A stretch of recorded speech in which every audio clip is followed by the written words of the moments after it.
कि दोहराता हूं सुनो रक्त से लिखी हुई कुर्बानी, जिसके कारण मिट्टी भी चंदन है राजस्थानी। रावल रत्न सिंह को छल से कैद किया खिलजी ने, कालजयी मित्रों से मिलकर दगा किया खिलजी ने। खिलजी का चित्तौड़ दुर्ग में एक संदेशा आया, जिसको सुनकर शक्त शौर्य पर फिर अंधियारा छाया। 10 दिन के भीतर न पद्मिनी का डोला यदि आया, यदि न रूप की रानी को तुमने दिल्ली पहुंचाया, तो फिर राणा रत्न सिंह का शीश कटा पाओगे, और शाही शर्त न मानी तो फिर पीछे पछताओगे। अब ये एक संदेश आता है चित्तौड़ के किले में, तो पूरे किले में बड़ी अफरा तफरी मच जाती है कि महाराणा पहले ही नहीं है और अब ये नया हमारे पर क्या आ गया। तो यह दारुण संवाद लहर सा तोड़ गया रण भर में, यह बिजली की तरह क्षितिज से फैल गया अंबर में। महारानी हिल गई, शक्ति का सिंहासन डोला था सतीत्व मजबूर जुल्म विजयी स्वर में बोला था। रुष्ट हुए बैठे थे सेनापति गोरा रणधीर, जिससे रण में भय खाती थी खिलजी की शमशीर। रुष्ट हुए बैठे थे सेनापति गोरा रणधीर, अन्य अनेकों मेवाड़ी योद्धागढ़ छोड़ गए थे, रत्न सिंह की संधि नीति से नाता तोड़ गए थे। पर रानी ने प्रथम वीर गोरा को खोज निकाला, वन वन भटक रहा था मन में तिरस्कार की ज्वाला। यह लोक श्रुति है कि महारानी स्वयं घोड़े पर सवार होकर अपनी अंगरक्षिकाओं को लेकर, कोई विश्वस्त साथियों को लेकर जंगल जंगल गई, और एक जगह पर उन्होंने एक पेड़ के नीचे सेनापति गोरा तलवार लिए मिल गए। तो वहां उनसे उन्होंने बात की। पर रानी ने प्रथम वीर गोरा को खोज निकाला, वन वन भटक रहा था मन में तिरस्कार की ज्वाला। गोरा से पद्मिनी ने खिलजी का पैगाम सुनाया, गोरा को पद्मिनी ने खिलजी का पैगाम सुनाया, मगर वीरता का अपमानित ज्वार नहीं मिट पाया। बोला, मैं तो बहुत तुच्छ हूँ, राजनीति क्या जानूं। अव्यंग में कहता है कष्ट में है, दुख में है, पूरी परंपरा, पूरा वंश उसने सेवा में लगाया मेवाड़ राजवंश के, और वहां से अपमानित होकर लौटा है तो कष्ट में है। तो सेनापति कहता है कि बोला, मैं तो बहुत तुच्छ हूँ, राजनीति क्या जानूं, निर्वासित हूँ, राज मुकुट की हट कैसे पहचानूं। बोली पद्मिनी, समय नहीं है वीर क्रोध करने का, अगर धरा की आन मिट गई घाव नहीं भरने का। दिल्ली गई पद्मिनी तो फिर पीछे पछताओगे, जीते जी रजपूती कुल को दाग लगा जाओगे। राणा ने जो किया कहा वह माफ करो सेनानी, यह कह गोरा के चरणों पर झुकी पद्मिनी रानी। अब पद्मिनी, महारानी पद्मिनी, मेवाड़ राजवंश की आभा, मेवाड़ राजवंश की ज्योति, वो सेनापति को प्रणाम कर रही है चरणों में झुक के। ये क्या दृश्य है, ये क्या करती हो गोरा, पीछे हट बोला। और रजपूती गरिमा का फिर धधक उठा था शोला। महारानी हो तुम, सिसोदिया कुल की जगदम्बा हो, प्राण प्रतिष्ठा एक लिंग की ज्योति अग्निगंधा हो। इन शब्दों से सम्मानित कर रहा है महारानी को। वो उस समय कैसी स्थिति रही होगी महारानी की कि पति कैद में है, जहां जंगल में हूं, लेकिन वो उनको बता रहा है कि आप कौन हो। महारानी हो तुम, सिसोदिया कुल की जगदम्बा हो, प्राण प्रतिष्ठा एक लिंग की ज्योति अग्निगंधा। गोरा के कंधे पर दुर्जय शीश रहेगा, महाकाल से भी राणा का मस्तक नहीं कटेगा। तुम निश्चिंत रहो महलों में देखो समर भवानी, और खिलजी देखेगा केसरिया तलवारों का पानी। खिलजी देखेगा केसरिया तलवारों का पानी। राणा के सकुशल आने तक गोरा नहीं मरेगा, एक पहर तक सिर कटने पर भी धड़ युद्ध करेगा। एक लिंग की शपथ, महाराणा वापस आएंगे, महाप्रलय के घोर प्रबंधन भी न रोक पाएंगे। शब्द शब्द मेवाड़ी सेनापति का था तूफानी, और शंकर के डमरू में जैसे जागी वीर भवानी, जिसके कारण मिट्टी भी चंदन है राजस्थानी। दोहराता हूँ सुनो रक्त से लिखी हुई कुर्बानी। गोरा का आदेश हुआ, सज गए 700 डोले, और बांकुरे बादल से गोरा सेनापति बोले, खबर भेज दो, खिलजी पर पद्मिनी स्वयं आती है, अन्य 700 सखियां भी वो संग लिए आती है। स्वयं पद्मिनी ने बादल का कुमकुम तिलक किया था, दिल पर पत्थर रखकर भीगी आंखों से विदा किया था। एक युवा तेजस्वी योद्धा और मातृवत मां पद्मिनी ने जब उसे विदा किया होगा, दृश्य देखिए। और 700 सैनिक जो यम से भी भिड़ सकते थे, हर सैनिक सेनापति था, लाखों से लड़ सकते थे, एक एक कर बैठ गए, सज गई डोलियां पल में। मर मिटने की होड़ लग गई मेवाड़ी दल में, मर मिटने की होड़ लग गई थी मेवाड़ी दल में। हर डोली में एक वीर था, 4 उठाने वाले, पांचों ही शंकर के गण की तरह समर मत वाले। पांचों ही अपने आप में अद्भुत थे। बजा कूच शंख सैनिकों ने जयकारी लगाई, हर हर महादेव की ध्वनि से दशों दिशा लहराई। गोरा बादल के अंतस में जगी ज्योति की रेखा, मातृभूमि चित्तौड़ दुर्ग की ओर फिर जी भर कर देखा। मातृभूमि चित्तौड़ दुर्ग को फिर जी भर कर देखा। कर अंतिम प्रणाम घोड़ों पर चढ़े सुभग अभिमानी। उन्हें पता है कि वो जहां जा रहे हैं वहां से जीवित वापस आना बहुत मुश्किल है। कर अंतिम प्रणाम घोड़ों पर चढ़े सुभट अभिमानी, देशभक्ति की निकल पड़े लिखने को अमर कहानी। जिसके कारण मिट्टी भी चंदन है राजस्थानी, दोहराता हूँ सुनो रक्त से लिखी हुई कुर्बानी। जा पहुंचे डोलियां एक दिन खिलजी की सरहद में, उधर दूत भी जा पहुंचा खिलजी के रंग महल में। बोला शहंशाह पद्मिनी मलिका बनने आई है, रानी अपने साथ हुस्न की कलियां भी लाई है, एक मगर फरियाद फकत उसकी पूरी करवा दो, राणा रत्न सिंह से केवल एक बार मिलवा दो। खिलजी उछल पड़ा यह कह फौरन हुक्म दिया था, खिलजी उछल पड़ा यह कह फौरन हुक्म दिया था, बड़े शौक से मिलने का शाही फरमान दिया था। वह शाही फरमान दूत ने गोरा तक पहुंचाया, गोरा झूम उठे क्षण बादल को पास बुलाया। बोले बेटा वक्त आ गया अब कट मरने का, बोले बेटा वक्त आ गया है अब कट मरने का, मातृभूमि मेवाड़ दरा का दूध सफल करने का। यह लोहार पद्मिनी भेष में बंदी ग्रह जाएगा, केवल 10 डोलियां लिए गोरा पीछे धाएगा, यह बंधन काटेगा हम राणा को मुक्त करेंगे, घुड़सवार कुछ उधर आगे की तैयार रहेंगे, जैसे ही राणा आए वे सब आंधी बन जाएं और उन्हें चित्तौड़ दुर्ग पर वे सकुशल पहुंचाएं।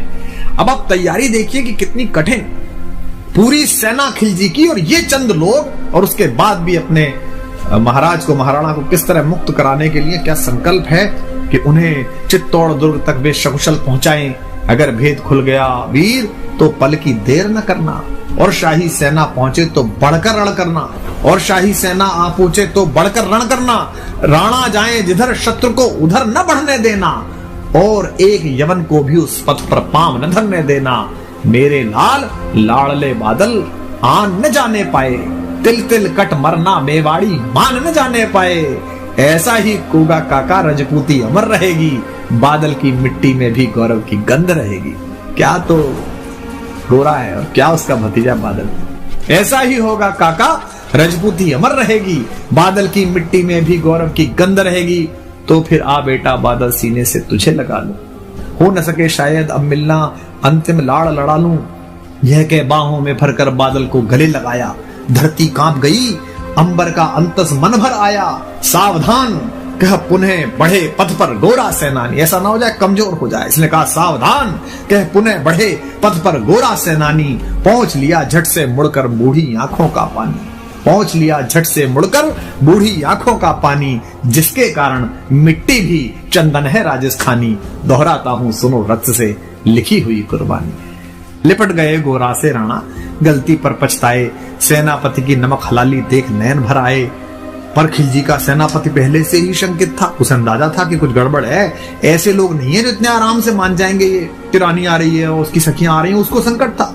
पर खिलजी का सेनापति पहले से ही शंकित था, वह मेवाड़ी चट्टानी वीरों से आतंकित था। जब यह मिलन लखा समझ पद्मिनी नहीं आई है, मेवाड़ी सेना खिलजी की मौत साथ लाई है।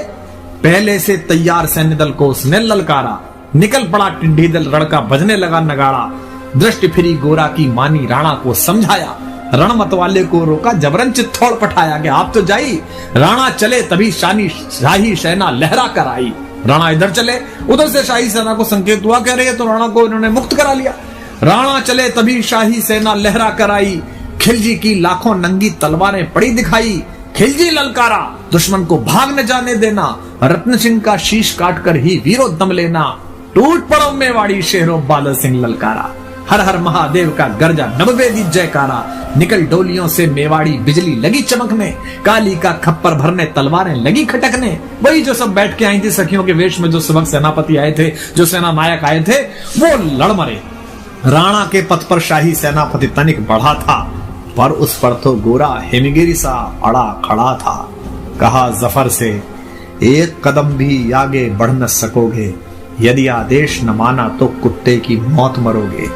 रत्न सिंह तो दूर, न उनकी छाया तुम्हें मिलेगी, दिल्ली की भीषण सेना की होली यही चलेगी। यह कह महाकाल बनकर गोरा रण में हुंकारा, लगा काटने शीश समर में बही रक्त की धारा। खिलजी की असंख्य सेना से गोरा घिरे हुए थे, पर वे मानो रण में मृत्युंजय बने हुए थे। इतने सारे सैनिक और एक योद्धा, पुण्य प्रकाशित होता है जैसे अगणित पापों से, फूल खिला रहता असंख्य कांटों के संतापों से।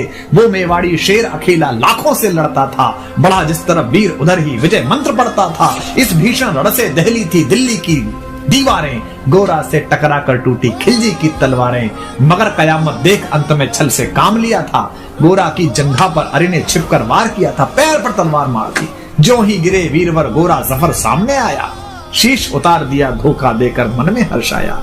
मगर वाहरे मेवाड़ी गोरा का धड़ भी दौड़ा, किया जफर पर वार की जैसे सिर पर गिरा हथौड़ा।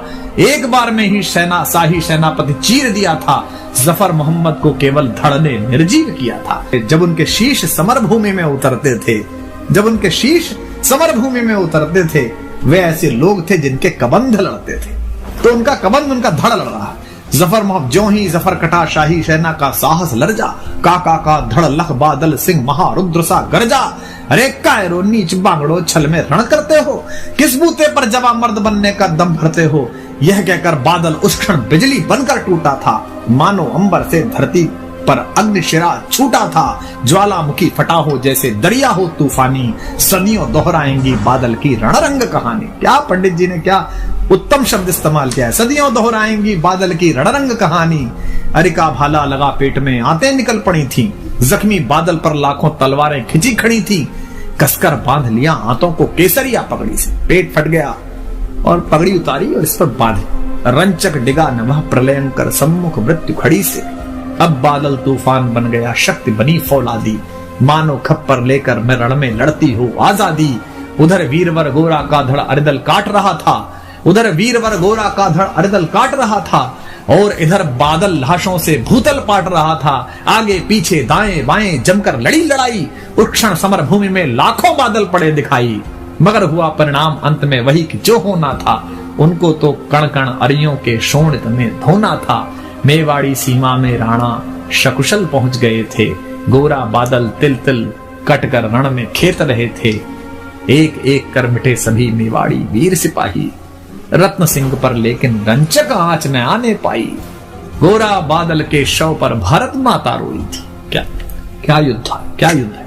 गोरा बादल के शव पर भारत माता रोई थी, उसने अपनी दो ज्वलंत प्यारी मणियां खोई थी। धन्य धरा मेवाड़, धन्य गोरा बादल अभिमानी, जिनके बल से रहा पद्मिनी का सतत्व अभिमानी।